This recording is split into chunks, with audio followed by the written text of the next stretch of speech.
bem-vindos ao nosso Pode Sim. Eu sou o Carlos Luiz. Oi, gente, eu sou a Vitória. Oi, gente, eu sou a Jéssica. Jéssica já participou dos outros programas, mas em silêncio. Agora ela vai começar a participar falando. Obrigada pela parte comentar. Vamos, então, ter mais a colaboração de mais uma pessoa aqui. Hoje nós vamos falar sobre o capítulo 17 e 18 do maravilhoso livro A Grande Espera. O capítulo 17 tem como título A Grande Mensagem, mas ele começa com um diálogo muito interessante entre Marcos e Demétrio. Como é que é esse diálogo, Vitória? Demétrio fala assim: Marcos, uma só coisa me atormenta aqui, é a saudade de minha mãe. Marcos responde: também eu me acho separado de meu pai há vários meses. A noite passada, porém, reencontrei um sonho maravilhoso, conduzido que fui por Lisandro. Por que não pedes ao ancião para levar-te também junto à tua mãe? Demétrio: várias vezes tenho sonhado com minha mãe. Esses encontros só têm servido para atormentar meu coração, alanceado pelas saudades. E aí a gente vê esse problema. E Demétrio começa a chorar, né?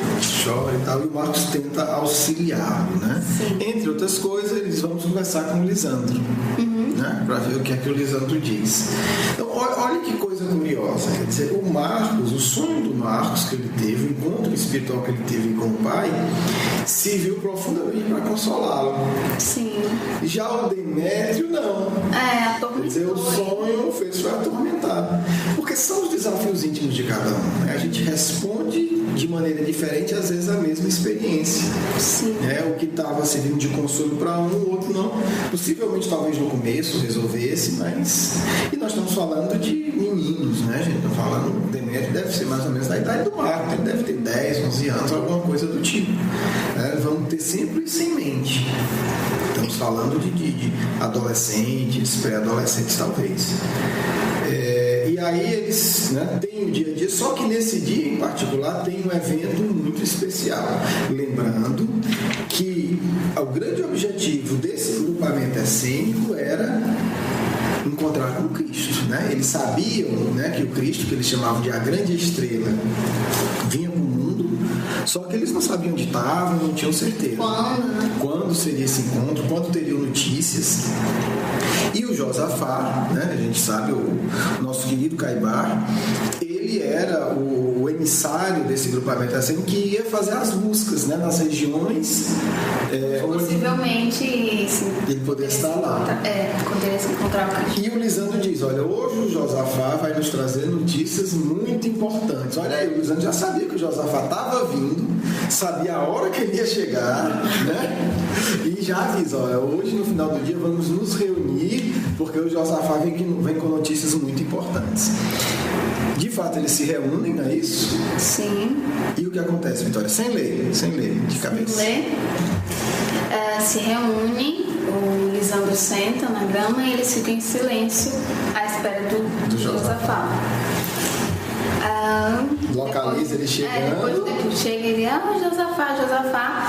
Daí eles começam a cantar, né, para recepcionar o Josafá. O Josafá chega a sem fôlego. Qual é a notícia do Josafá? Se tiver a frase dele, você encontra ler. O que é que o Josafá diz sobre o Cristo, sobre Jesus de Nazaré?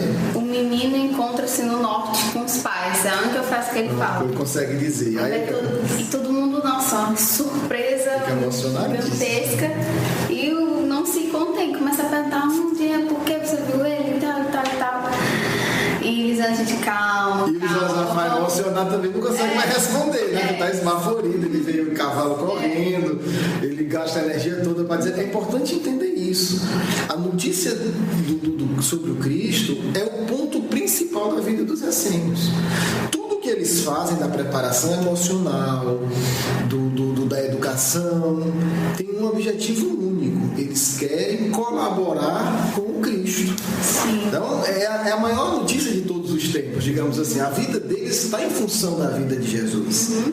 Então, quando o Josafá localiza e chega e diz: a criança, né, está com os pais no norte, É uma é uma notícia né, a notícia da vida, digamos assim. A grande notícia. É a grande notícia. O livro se intitula A Grande Espera, que era justamente a espera do Cristo.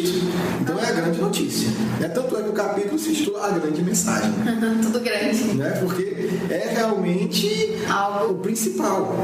O principal da vida do Lisandro, o principal da vida do Marco, o principal da vida de cada um daqueles, a principal notícia de todas aquelas vidas é a notícia da vinda do Cristo. Então, não é pouca coisa. Quando Josafá chega e diz: o menino está no norte, como quem diz, ele realmente reencarnou, né? Ele está aqui perto.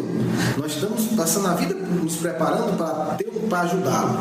Então, há esse clima todo de comoção. Certamente o Josafá está bastante comovido, né? Ele é um espírito muito emotivo, com certeza. E perde-se a fala, e o que é que o Lisandro faz para salvar a situação, né? O Lisandro fala que conheço os pormenores, irmão. Se o desejardes, farei o relato, enquanto o nosso amigo se refaz um bocadinho. Certo. E as pessoas se falam: mas você já sabe? Como você já sabe? O Josafá chegou agora. É porque eu li os pensamentos dele, né? Não, ele sabia antes, né? Vai explicar, lê aí. Lisandro explicara então, com voz pausada e ainda firme, que havia 29 junhos soubera da morte do grande Herodes e que tal acontecimento marcaria outros eventos importantíssimos. Por isso, colocara Josafá nas estradas de sua morte em busca de notícias que ele, Lisandro, apanhara antes do rapaz. Agora, uma semana antes da chegada dele e de Marcos, foram informados, num de seus frequentes sonhos com o anjo de luz, do regresso da família marcada com o selo de Deus. Pais e filho vieram das terras além do grande mar e se instalaram na antiga propriedade do respeitável descendente de Davi. Olha que coisa interessante. Quer dizer, antes daquele encontro do Marcos com ele, que a gente, né, fez um programa sobre isso, ele recebeu a notícia, né, de espíritos evoluídos, puros, anjos de luz, falando. E aí a gente vê essa coisa interessante, quer dizer, ele confirma a informação espiritual. Né? O que Kardec veio nos ensinar agora. Quer dizer, não é porque você teve uma informação espiritual que é verdade e pronto. Ele sabe da informação espiritual. Espera que se confirme. Comunica-se telepaticamente com Josafá, que estava no sul. Manda ele para o norte, do lado oposto, e vai lá ver se é verdade o que eu sonhei. O que os espíritos me informaram em sonho. E aí ele, né, espera o Josafá e confirma.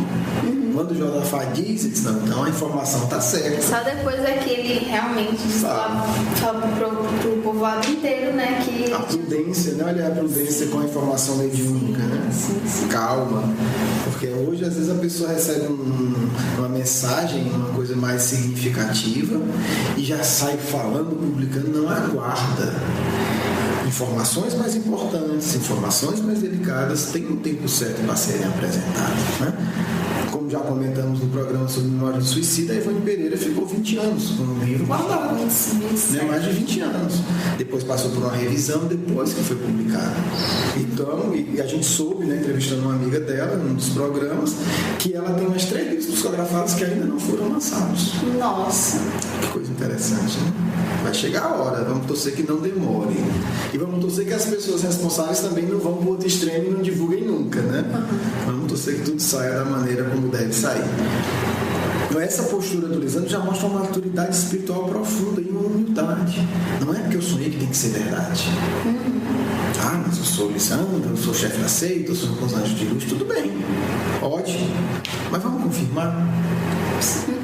Né? E aí ele envia o Josafá para ter notícia. Então essa é a notícia da vida de todos os essênios, né? Eles vivem em função disso.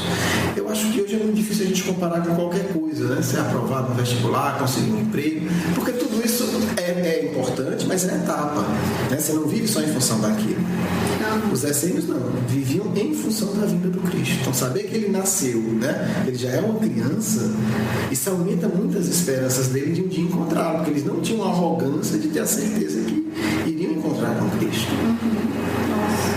Pé no chão. Vamos nos preparar para que a gente possa se tornar um pequeno auxiliar da tarefa do mestre. Pequeno ponto de luz, né? Para que ele venha encontrar. Então, isso é interessante. Agora, no dia dia seguinte, mais interessante, tanto quanto, né? Mais interessante, mas mais interessante ainda, porque enfim são coisas diferentes, mas é tão interessante quanto a resposta, porque o Marcos, resumindo a história, vai descobrir que não se pode abordar, né, os chefes da seita a qualquer hora. Verdade. Então ele não pode. Os anciãos. Eles não podem chegar lá no Lisandro e perguntar. Isso foi criado para que também os anciãos fossem poupados. Poupados, né, Jesus? Toda hora respondendo questão, toda hora não sei o que, eles não teriam condição. Até nisso a gente viu o equilíbrio dos essênios. Quer dizer, você pode ter acesso em determinados momentos, não é toda hora. Então o que acontece? E naquele momento, naquele dia, não ia ter possibilidade, né, do Marcos e o Demétrio de conversar com ele. Porque eles iam pedir, né, justamente para que o orientação, ajuda. Demétrio pudesse. Lisandro pudesse levar o Demétrio até a mãe dele também. Na verdade, eu não sei o que eles iam pedir, porque o Demétrio já encontrava com a mãe dele em sonho. E piorava. Eles iam pedir ajuda, né? Não sabia o que, me ajuda. Estou com esse problema, me socorre, né? Estou na pressão. Exatamente, eu não sei o que fazer, o que é que eu faço? E só que eles não tiveram essa oportunidade. E aí, para auxiliá-los, Lisandro revela uma informação muito interessante que diz muito sobre a evolução do nosso querido Bezerra de Menezes, né? Que é o mesmo Espírito, sabemos. E também uma reflexão difícil para os dois. Vamos ler alguns trechos, né? Você lê um parágrafo, eu ler outro? Pode ser? História? Começa lendo. Então, vamos ler um trecho, né? Hoje, mais que ontem, sintamos a grandeza do amor que nos envolve em ondas santificadoras. A nós que impuros nem merecemos o sopro da divina atenção, né? Falando, enfim, da notícia da grande estrela. E continua. Porque a nossa alma empedernida continua presa às coisas que passam. Porque somos tão ingratos ao Senhor que tudo nos garante, em troca de nossa simples boa vontade, no cumprimento dos deveres maiores. Porque nos amarguramos na saudade dos entes amados, que ficaram à distância quando sabemos que o divino peregrino trocou as luzes da celeste morada pelas sombras da terra. Após ligeira pausa, o ancião prosseguiu com profundo acento. Nesta noite me foi dado ver em sonhos a morada de luz do grande Espírito. O pórtico real do templo herodiano, com suas 4 fileiras de 162 colunas, seus edifícios e salões, conjunto que se coloca entre as maiores construções do mundo, fica muito distante da magnificência dos monumentos cujas luminosidades feriram-me os olhos.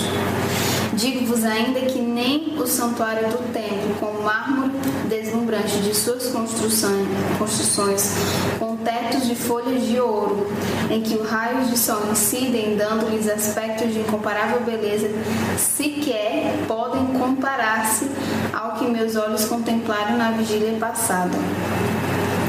Porque, continuou Lisandro, torturamos-nos nos elos da saudade e da dor, quando sabemos que ele deixou tudo para chegar-se a nós, que nem sequer somos dignos de respirar o mesmo ar. Como somos rebeldes no erro, esquecidos da transitoriedade dos nossos sofrimentos no mundo. E continua a mensagem. Consultem, está aí no capítulo 18, e no final eu vou ler só isso aqui. Marcos e Demétrio entreolharam-se envergonhados. Lisandro referia-se aos problemas íntimos de ambos, sem que ninguém lhes falasse do assunto. O ancião levantara-se de mãos erguidas para o horizonte azul. Iluminado pelo ouro do sol, imprecou: Todo-Poderoso, hoje pecamos contra vós, deixando cair as lágrimas da saudade e do pesar. Choramos os entes queridos de quem nos apartamos para atender aos reclamos da nossa própria consciência, que clamava por tarefas maiores. Choramos, Senhor, a angústia da separação hoje, quando reconhecemos a necessidade do sacrifício para o coroamento da obra de elevação para vós. E continua. E aí a gente vê duas coisas muito interessantes, né? Primeiro, uma linguagem amorosa, mas muito honesta. Lisandro é um ancião, né, por mais de 70 anos, falando para dois, né, falando para o grupo, mas especificamente também para 2 adolescentes. adolescentes, né? Ou crianças adolescentes. Então é uma linguagem amorosa, mas uma linguagem, né, que chama a responsabilidade. Sim. É o sacrifício. A linguagem, né, muito próxima da do Cristo. E a outra revelação que está aí nas entrelinhas é a seguinte, né? Fale aí, Vitória, você que fez essa observação. Ele compara, né? Não exatamente compara, mas ele diz: olha de onde o Cristo saiu para vir aqui nessa terra de sombra, né? Exatamente. O sacrifício, a proporção do sacrifício que ele fez, né, por nós. E cadê a nossa pequena parte, pelo menos, né? O nosso pequeno sacrifício?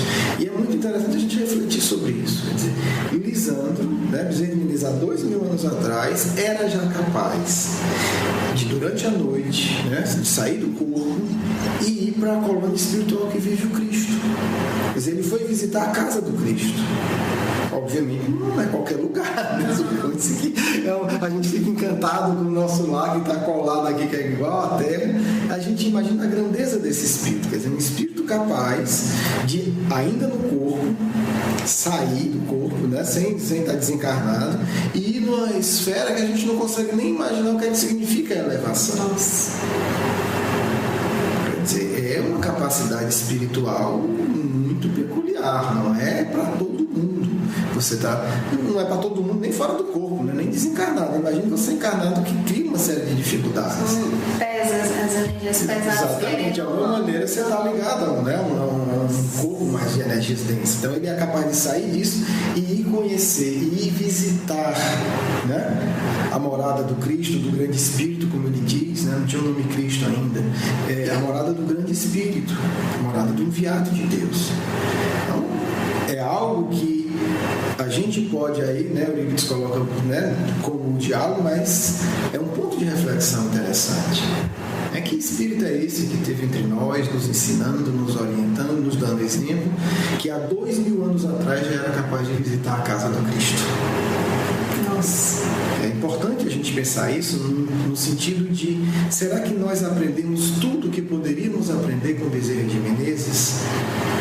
Porque a gente fala, etc, mas será que a gente aprendeu tudo? Quer dizer, a sabedoria dele, a forma de conduzir as coisas, a fraternidade, porque a gente tem um exemplo de uma vida prática. E o Bezerra de Menezes foi político, foi médico, assim, ele atuou no mundo. Como é que ele resolvia as coisas dele? Então ele era um homem que tinha que tomar decisões todo dia. Foi um grande administrador, uma das grandes empresas na época do Brasil, que era a Estrada de Ferro. Mas foi um homem de ação. Sim. E eu penso que nessa caminhada dele ficaram muitos exemplos, né? Fica a questão, será que nós aprendemos alguma coisa? Temos buscado nisso? Como é que Bezerra de Menezes resolveu isso? Ele foi parlamentar, propôs leis, participou de grandes debates. Porque a gente às vezes pensa que a evolução é a pessoa ser covarde, né? Não é, é uma coragem serena. É diferente, é uma coragem serena. E aí a gente imagina a coragem dele, um médico renomado na corte, parlamentar renomado, numa sociedade extremamente católica e conservadora. Ele reúne a elite da sociedade brasileira, na época era no Rio, a elite econômica, cultural, financeira, era tudo no Rio, no lugar mais nobre da cidade, no maior salão e mais luxuoso, e faz um discurso dizendo que agora é espírita. Nossa. É esse espírito que a gente está falando. Né? Estamos falando de um indivíduo que sempre colocou o seu ideal e as suas ideias acima dos seus interesses particulares. Então eu penso que temos muito que aprender com o Bezerra de Menezes médico, com o Bezerra de Menezes político, com o Bezerra de Menezes líder, que foi em grande parte do movimento espírita. E há uma mensagem que no futuro a gente vai trazer aqui de Allan Kardec para Bezerra de Menezes. Bezerra de Menezes encarnado. Tem uma mensagem de Kardec para ele. Nossa. Cenas dos próximos capítulos, quando a gente for falar do nosso querido Bezerra de Menezes. Então, é um espírito que há 2000 anos saía do corpo e encontrava com o Cristo de eu visitar a casa do Cristo. É importante a gente ter isso, não para adoração ao Cristo, mas para entender que ele tem muito a nos ensinar. E logo que desencarna, com poucos meses de desencarnado, é o mesmo Bezerra que vai lá para Minas Gerais, para a fazenda de Santa Maria, participar do início do trabalho de Eurípides Barçanufo. Olha que bonito. Eurípides jovem, chega na reunião mediúnica, se eu não me engano, na segunda reunião mediúnica dele, Bezerra chega e diz: Eurípides, levante, vamos aplicar passo nos enfermos. E aí já começa o trabalho dos dois, né? No ano de 1900, e aí não tem a data exata, mas é algo em torno de 1904. E vai acompanhar Eurípides a vida toda também. Bem, essa é a nossa reflexão. Me despeço. Um grande abraço. Fiquem em paz. Tchau, gente. Capítulo 24. Candeia sobre alqueire. Ninguém há, depois de ter acendido uma candeia, a cubra com um vaso ou ponha debaixo da cama. Põe sobre o candeeiro, a fim de que entre e vejam a luz. Pois nada é secreto que haja a ser descoberto, que nada oculto que haja a ser conhecido e de aparecer publicamente.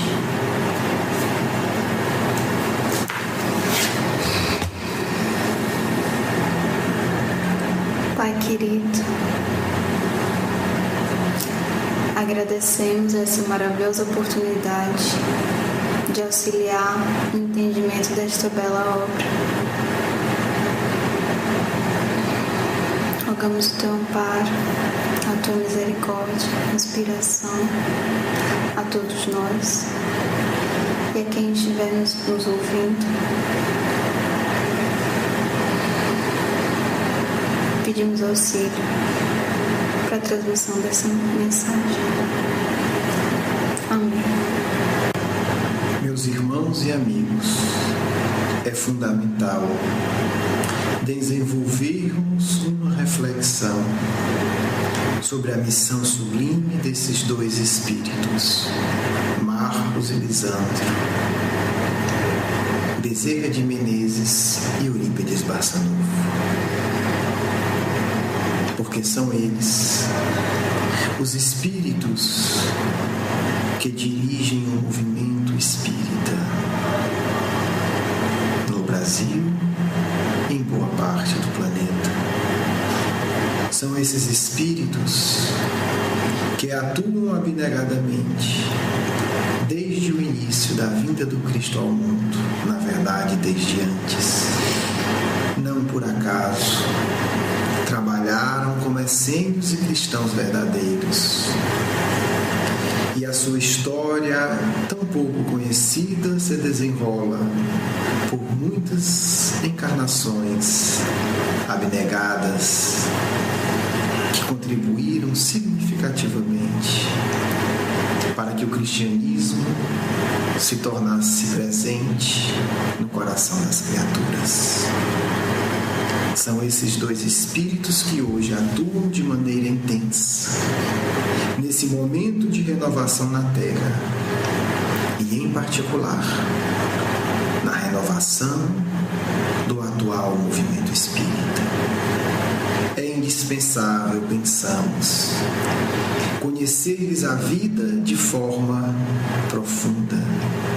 Queremos dizer com isso, sentindo suas vibrações, acolhendo os seus exemplos, sintonizando com eles, pois são esses amigos que irão dirigir de forma cada vez mais direta a ação dos espíritos que já reencarnaram no mundo para a tarefa da grande renovação. Lisandro é o mesmo espírito amoroso e abnegado. Marcos é o mesmo jovem, alegre e austero, carinhoso e disciplinado, que atuam constantemente no movimento espírita encarnado. É necessário que todos aqueles que desejam colaborar nesta obra específica de renovação do movimento que irá renovar a sociedade, Sintonizem com eles, orem para eles e busquem entender a proposta que trouxeram ao mundo como essênios e como espíritas, pois há um ponto em comum de continuidade: a abnegação, o atendimento aos sofredores das doenças do corpo, o consolo às dores da alma, a educação que espiritualiza e eleva, a orientação para uma vida que fortalece o espírito, ensinando a dominar os impulsos do corpo e atuar de forma verdadeiramente cristã. Despedimos-nos, deixando o nosso testemunho a essas duas grandes estrelas que, com Cristo, assistem a todos aqueles que buscam fortalecer-se e servir no seio do Consolador prometido. Que Jesus nos ampare a todos e que cada um de nós possa sentir a luz poderosa desses corações abnegados, para que tenhamos a força necessária de, como eles, tornarmos verdadeiros cristãos. Paz, o vosso amigo Adeco.